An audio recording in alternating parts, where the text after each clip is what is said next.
Welcome to Kenton's videos. Enjoy the video. You begin by powering off and removing the cushions. Do that now so you can access the knit mesh. Use a soft bristled brush to lift surface dust. Brush in one direction to avoid spreading debris. Once done, use a low suction vacuum with a brush attachment or a soft microfiber to capture loosened particles. Make sure to keep liquids away at this stage. You only need a barely dampened cloth later. This sets the mesh up for the deeper cleaning step without risking damage. You now perform the detailed execution. Dampen a microfiber cloth with 70% isopropyl, wring it until it is half damp, and test on an inconspicuous spot.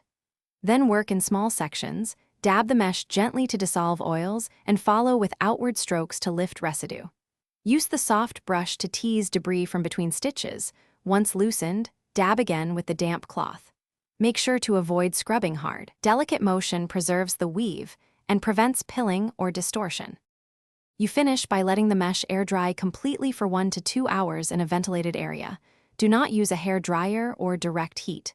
Once dry, reattach cushions and verify comfort and audio. If you still see marks, repeat the damp dab process rather than increasing liquid. Repeated light cleanings beat aggressive methods. If fabric frays, or if cleaning affects sound or fit, stop and contact Apple or a certified service. This troubleshooting step protects your warranty and prevents.